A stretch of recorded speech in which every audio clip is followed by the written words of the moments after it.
Yo creo que todos aquí sabemos la importancia que tiene el estudio de inestabilidades en las turbomáquinas, básicamente por dos razones. Una, porque afecta de una manera significativa a la operación de la turbomáquina, y otra, porque en casos extremos puede llegar a afectar la integridad de la misma. Ahora, dentro de estudiar inestabilidades es muy complejo porque por un lado son muchísimas, ¿cierto? Si nosotros nos atenemos a investigadores como Peter Dörfler o Christopher Brennan, entre ellos dos se pueden sacar al menos unas 16 tipos de inestabilidades que son diferentes. La complejidad del estudio en las inestabilidades muchas veces radica porque no entendemos muy bien cuál es su origen, y para ello pues existen al menos tres rutas para estudiarlas. Una, que son por medio de modelos netamente matemáticos; otra, que son modelos de tipo experimental; y otros pues de CFD. También se utilizan modelos de visualización y todo ese tipo de cosas para poder entender cómo es que se dan y cómo se presentan estas inestabilidades. De esas 16, al menos inestabilidades periódicas que existen, o por lo menos que están reportadas en la literatura, la mayoría de ellas tienen algo en común, y es que tienen un comportamiento periódico o semiperiódico. El hecho de que sean periódicas o semiperiódicas, o cuasi periódicas, perdón, permite utilizar una herramienta que creo que todos en algún momento hemos escuchado, hemos oído hablar de ello, y es el análisis de Fourier. El análisis de Fourier es muy interesante porque parte, en el caso de los estudios en turbomáquinas, de dos presupuestos muy interesantes. Uno, que todas las señales se comportan de manera periódica, y dos, que ese comportamiento periódico es lineal. Y cuando hablamos de que el comportamiento periódico es lineal, quiere decir que una señal se puede representar como un cúmulo de señales de origen diferente. Esa es la situación. Ahora, estimar las inestabilidades pues se puede hacer de una manera muy fácil. Yo creo que en la literatura la manera más fácil de estimarla es por medio de la desviación estándar. La desviación estándar me permite determinar cuál es la variación con respecto a un valor de referencia, y puedo decir, bueno, la inestabilidad es tanto. Sin embargo, la forma como se calcula la inestabilidad usando la desviación estándar tiene un inconveniente. Si bien en la teoría del análisis de Fourier estamos suponiendo la linealidad de las series, la desviación estándar no tiene esa propiedad. ¿Qué quiere decir eso? Quiere decir que si yo saco la desviación estándar de una serie completa, no va a ser igual a la suma de las desviaciones estándar de las series que conforman esa serie completa. Entonces digamos que ahí uno no podría estimar cuál es la contribución en la inestabilidad total de una turbomáquina utilizando la desviación estándar. Entonces, ante esa limitante, nosotros pues nos dimos cuenta, eso está en la literatura, que hay una propiedad o hay un estadístico que tiene una característica lineal, y es la desviación estándar. Entonces, si tenemos la desviación estándar con esas características lineales, es decir, la desviación estándar de toda la serie es la suma de las desviaciones estándar de las series que conforman, digamos, esa serie general, entonces podemos hallar una relación entre el análisis de Fourier y la desviación estándar. Bueno, la propuesta metodológica en esencia es muy simple, consta de 4 pasos. El primer paso es simplemente la instrumentación de la turbomáquina, y aquí pues vamos a hablar rápidamente de dos tipos de instrumentación. Una, que es para determinar el balance de energía dentro de la turbomáquina, eso es lo que nosotros aquí estamos llamando las variables promediadas, y otro, el que sí nos sirve para hacer análisis de inestabilidad, que es por medio de las variables dinámicas, normalmente sensores de fluctuación de presión y acelerómetros. Estos sensores estos sensores de variables dinámicas pues obviamente deben ser colocados en el punto de interés de la turbomáquina. Si me interesa saber qué pasa en la voluta, pues obviamente, o qué pasa dentro del rotor o alrededor del rotor, pues voy a colocar esos sensores en la voluta. Si me interesa por otro lado conocer fenómenos que se presentan en el tubo de aspiración o en el tubo de baja presión de la turbomáquina, pues entonces coloco los sensores allí, y de esa manera pues puedo recibir la información que necesito para hacer el análisis de inestabilidad. Bueno, perdón, segundo paso, qué pena, segundo paso, con la instrumentación recopilamos los datos, y luego con lo que nosotros aquí llamamos las variables promediadas vamos a sacar la curva característica de la turbomáquina, que es lo que me muestra cómo se comporta la turbomáquina en diferentes puntos de operación. Bueno, el tercer paso es el procesamiento de las señales de datos, de las señales dinámicas. Básicamente tenemos ahí otros, digamos, como 4 pasos. Uno es el análisis de tendencia de la señal y la normalidad. Cuando hacemos este tipo de análisis, lo que buscamos es, primero, que la señal no tenga tendencia, ¿cierto? Que la señal no tenga tendencia. Y lo segundo, que su distribución sea normal. Esos son como los requisitos para poder entrar a hacer el análisis de datos. Luego hacemos un análisis espectral donde tratamos de identificar algunos patrones. Aquí hay una cosa muy interesante, y es que esos patrones, como estamos hablando de fenómenos periódicos, pues los podemos asociar a determinado tipo de fenómeno, y sobre eso la literatura pues ha hecho unos estudios muy rigurosos, sobre todo en la parte de bombas y de turbinas, no tanto en bombas trabajando como turbinas, pero en esas otras 2 tipos de turbomáquinas sí. Luego hacemos unos filtrados en las bandas de interés, es decir, en aquellos componentes espectrales que hemos identificado que pueden estar asociados a fenómenos hidrodinámicos. Y por último, hacemos un análisis de fase para determinar si esos fenómenos hidrodinámicos son rotativos o no. Ese, grosso modo, sería el esquema. Y por último, ya vendría la estimación de las inestabilidades, y eso lo podríamos hacer por 2 vías. Uno, por la vía del espectro de densidad de potencia, y otro por la vía directamente de la varianza. El espectro de densidad de la potencia tiene una cosa supremamente interesante, y es que el área bajo la curva de ese espectro es igual a la varianza. Entonces podemos medir la inestabilidad por medio de esas 2 vías, o vía espectro de densidad de potencia o vía varianza. Bueno, aquí entonces les voy a mostrar la aplicación de esta propuesta metodológica aplicado a una bomba trabajada como turbina. En este caso, nosotros lo que hicimos fue colocar 2 sensores en la voluta, 2 sensores de fluctuación de presión espaciados a 135 grados, obviamente pues instrumentamos la bomba en los orificios de alta presión, en los de baja presión, medimos el caudal, medimos la velocidad de rotación de la máquina, medimos el torque, y bueno, ahí está, digamos, como algunas características, no me voy a detener en ello por obvias razones, pero de la instrumentación sacamos entonces la información que necesitamos, por un lado, para construir la curva característica, que de allí se sacan lo que nosotros hemos denominado aquí, las variables promediadas, y otro para hacer el análisis de Fourier, es decir, el que me va a permitir determinar la magnitud de esas inestabilidades. Bueno, entonces primer paso, en este caso hicimos una curva característica adimensional en términos del factor de velocidad y en términos del factor de frecuencia. Estas variables están adimensionalizadas con respecto a la energía específica y al diámetro de referencia del rotor. Listo. Bueno, disculpe, qué pena. Aquí simplemente para aclarar rápidamente, los modos de operación de la turbomáquina trabajando como turbina están en colores. Lo que corresponde al color verde es el modo de operación turbina propiamente dicho, el rojo es lo que se conoce como el embalamiento, el color amarillo es lo que se conoce como la turbafreno, y el azul es lo que se conoce como la bomba inversa. Ahí estaríamos en lo que define la norma IEC 60193 como los cuadrantes 3 y 4 de una turbomáquina. Listo. Bueno, entonces haciendo el análisis espectral de todos esos 60 puntos que acabé de mostrar en la curva característica, llegamos a estos espectros en cascada. Esta representación es muy útil para mirar lo que son patrones. Es supremamente útil para mirar patrones, y ahí entonces podemos observar 3 patrones claramente diferenciados. Uno que se da a nivel subsincrónico, más o menos entre el 78 y el 81% de la velocidad de rotación de la máquina, otro supersincrónico que se da más o menos al 160% de la velocidad de la turbomáquina, y otro que digamos es muy común y muy reportado en la literatura, que es el paso de Álaves. El paso de Álaves corresponde pues a la frecuencia o al número de Álaves que tiene la turbomáquina, entonces ahí se ve claramente en el grupo 1. Bueno, entonces, con esta representación nosotros ya podemos por lo menos identificar patrones. Listo.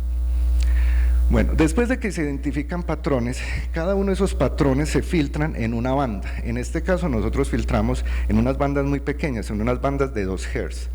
Y al hacer el filtrado en las bandas de 2 Hz, en el dominio del tiempo, pues nos van a resultar que la señal completa es igual a una suma de señales particulares asociados a esos patrones que vimos, más una señal que no tiene comportamiento periódico, ¿cierto? Que no tiene comportamiento periódico.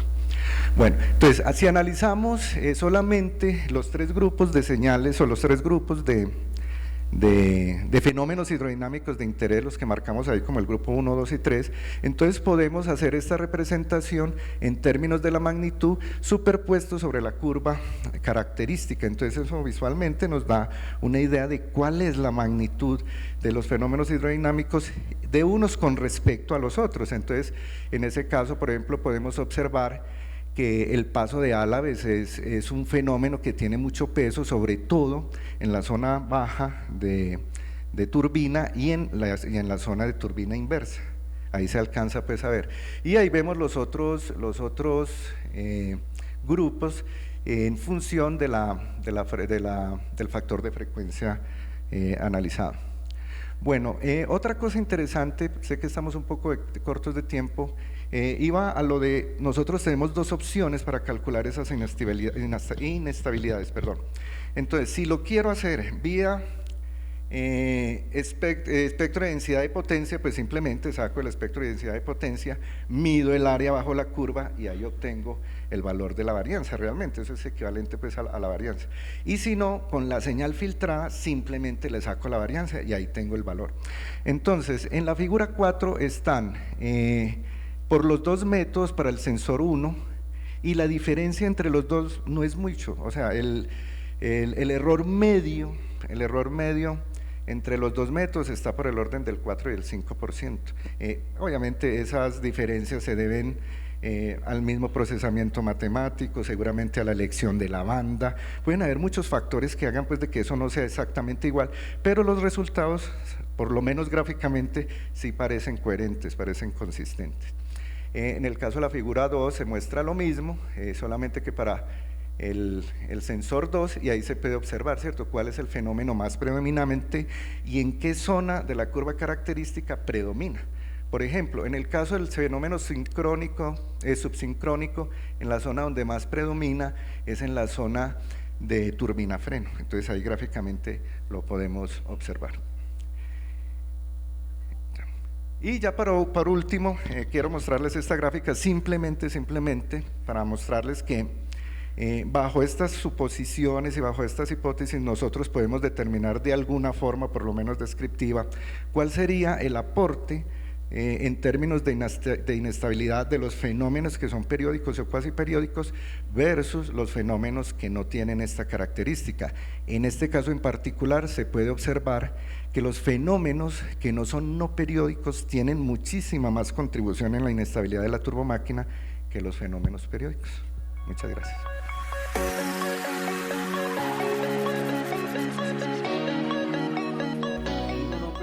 Un tema de turbulencia, por ejemplo, pérdida del tubo de aspiración. Podría ser, lo que pasa es que muchos fenómenos que aparentemente no son periódicos por métodos indirectos podrían estudiarse como periódicos. Te voy a colocar un ejemplo, por ejemplo, cavitación. Cavitación es un fenómeno que si uno observa un espectro, uno ve una mancha a altas frecuencias. Sin embargo, por medio de unos métodos, en este caso transformada de Hilbert, uno puede encontrar alguna relación entre esa cavitación con alguno de esos movimientos periódicos que se dan en la turbomáquina. Entonces no podría decirte tajantemente que el hecho que, perdón, que un fenómeno se vea como no periódico, necesariamente sea no periódico. Pueden existir métodos que me permitan, digamos, como analizarlo de otra manera que me permita mostrar algún tipo o alguna asociación con algún tipo de periodicidad en la turbomáquina. Y otras serían, en un tema de embalamiento, ese fenómeno periódico, por ejemplo, de paso a Álaves, es el que de pronto me genera, no sé si cómo llamarlo, esa inestabilidad, como esa energía más alta a esa sobrevelocidad. Ahí hay una cosa interesante, puedes devolverte si ustedes observan en el paso de Álaves, en el embalamiento, el paso de Álaves no es tan significativo. No es. Mira la gráfica, por ejemplo, el azul más oscurito, el G1, pesa muchísimo más en la inestabilidad del embalamiento que el paso de Álaves. De hecho, el paso de Álaves en el embalamiento es muy bajito, de hecho a duras penas se alcanza a notar ahí. Entonces mira que ahí hay otro fenómeno que pesa muchísimo más que el paso de Álaves. Mientras que el paso de Álaves sí es muy significativo a partir de la parte baja de turbina y en toda la parte de turbina inversa, perdón, de bomba inversa. Muchas gracias.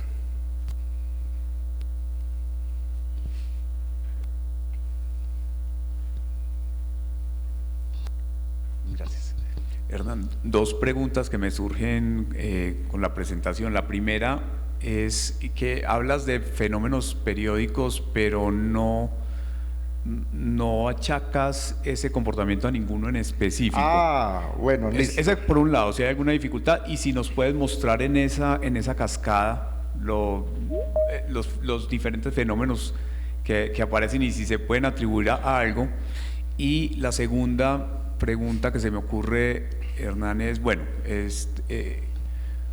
¿qué aplicación le ves a este procesamiento o a esta técnica de análisis, digamos, en la aplicación en pequeñas centrales o en mini centrales, usando bombas turbina o bombas como turbina, porque pues podríamos encontrarnos con la misma situación?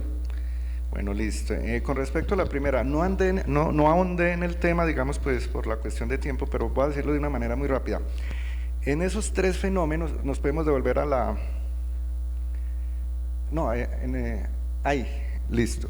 Hay uno que es claramente identificable, que es el paso de Álaves. Ese se debe a un fenómeno que llama la interacción entre el rotor y estator. Ese es un fenómeno hidrodinámico altamente documentado en la literatura. Digamos que ese es el menos misterioso de todos, es el más conocido.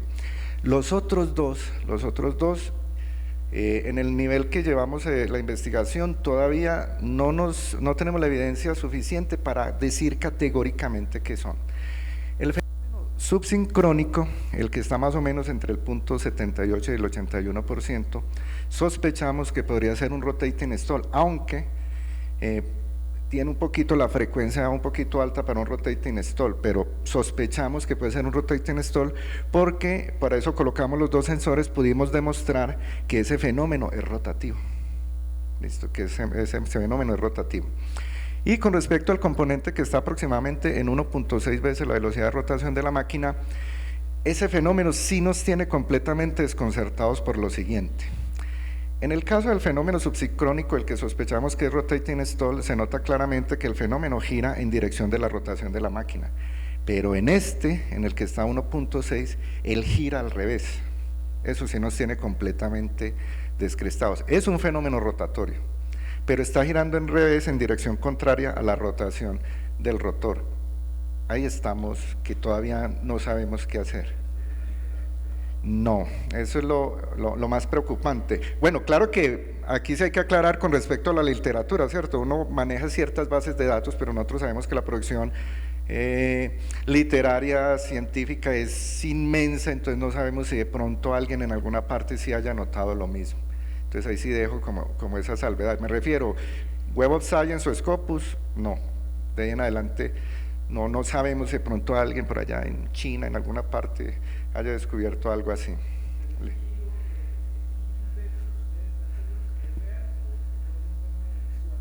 No, todo esto, o sea, estamos diciendo, bueno, una buena pregunta.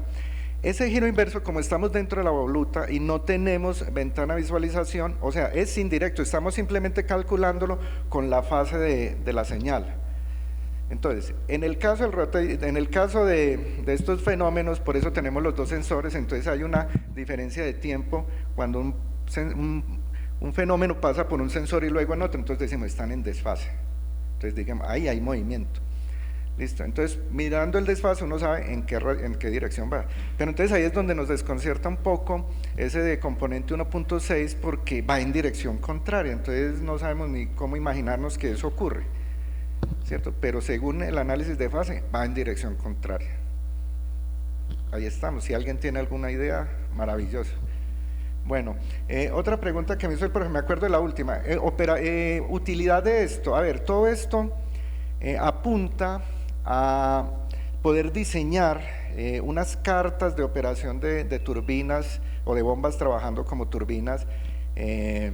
A eso apunta, ¿cierto? A poder señalar en una carta cuáles son las zonas adecuadas para operación y cuáles no. Porque recordemos que uno de los problemas que tienen las bombas trabajando como turbina es que las eficiencias cambian dramáticamente de un punto de operación a otro, pero dramáticamente. Entonces la idea es poder diseñar unas cartas donde podamos definir unas zonas, obviamente pues hay que mirar qué criterios y todo eso, para poder decir, vea, usted puede operar su máquina en esta zona, si la va a operar en esta zona, entonces tiene el riesgo que le aparezca un rotating stall o que le aparezca una torcha hidráulica, que no la mencioné tampoco, que es un fenómeno muy importante en turbinas. Esa es como la idea y a eso apunta, digamos, como el proyecto, poder dar como insumos para que un operario sepa cómo trabajar con su máquina.